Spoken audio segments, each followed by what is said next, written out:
Finish day coding ko nga ngayon. Kaya naisipan namin ng anak ko na bumili na ng bagong uniform niya dahil magpapasukan na. Pero sa di inaasahan, hindi ko napansin yung gulong pala ng tricycle ko. Kalbo na at labas na yung fly kaya nasabungan kami. Buti na lang kamo, malapit na kami sa vulcanizing ng sumabog kaya pinagawa ko na. Wala na nga kita ngayong Miyerkules, igagastos pa dahil sa gulong at interior. Ayan o, hindi ko napansin, labas na pala yung play ng aking gulong. Inabutan tuloy ako ng pagsang. Buti na lang kamo malapit kami sa vulcanizing ng sumabog.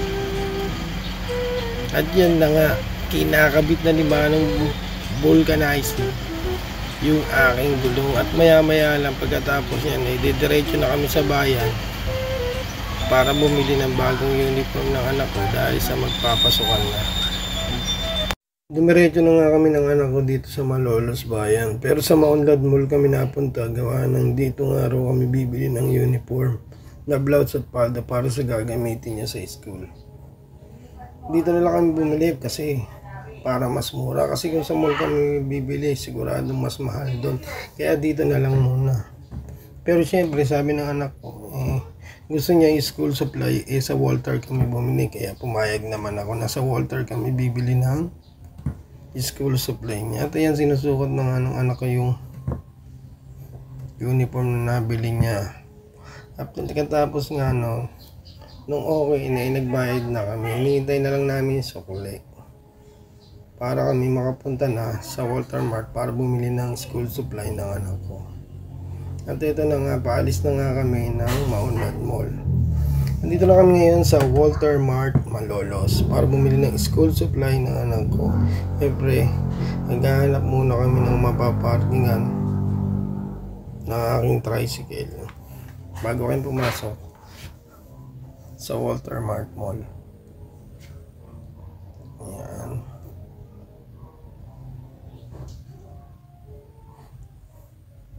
Ayan, nandito na kami ngayon sa parking. Hindi papark na lang namin tricycle. Pagkatapos namin mapark, ayan, papasok na nga kami ng Walter Mart para humanap ng school supply. Naghahanap nga kami, yan, nag-selfie video kami habang naghahanap kami ng school supply. Yan, yung anak ko nga nahihiya sa camera kaya sige lang, lakad lang kami, tumingin sa camera. At ito nga, nakakita na kami na school supply. At dahil nga nakalista naman yung ng anak ko kung ano yung mga kailangan niya, kaya hinayaan ko na lang siyang kumuha. Siya na lang bahala kung ano yung dapat na kailangan niya. Dahil nilista naman niya yung mga kailangan niya bago siya kumuha.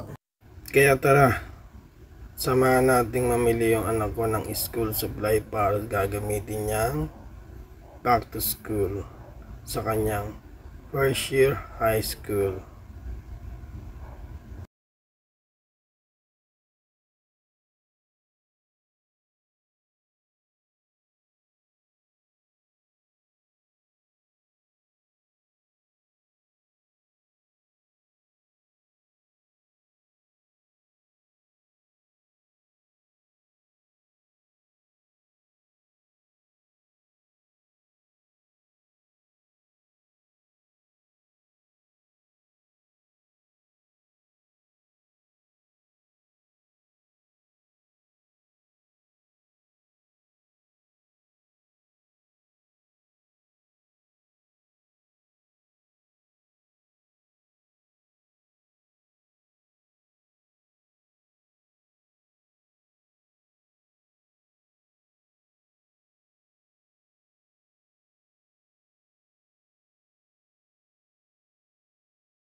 Yan, hinihintay na lang ng anak ko yung sukli dahil tapos niya ng bayaran.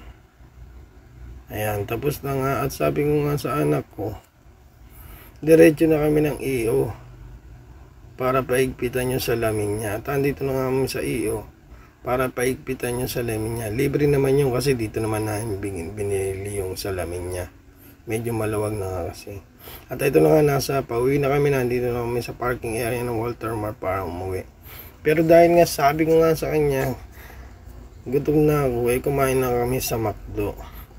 Kaya dumiretso kami ng South para kumain ng McDo.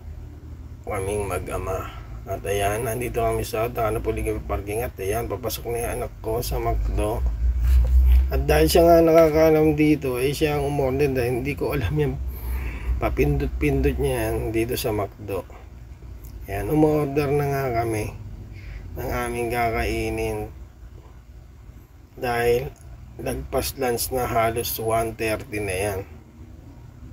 Ayan, andito kami sa waiting kami sa, ayun yung anak ko, ayaw pa magpakuha. At eto na nga, dumating na nga yung in-order namin McDo. It's time to eat na. Kakain na kami ng anak ko. Ayan, anak ko, pag dinuto ako ng kamera, ayaw. At eto na, nauna na ako kumain. Sige na, kain na kami.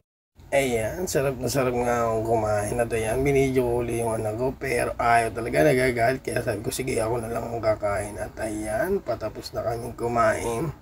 Uwi na kami. At kailangan na i-picturean lahat ng pinamili niya para ipakita sa kanyang ina yung mga pinamili niya. At yun na nga, ubos kagad ang pera.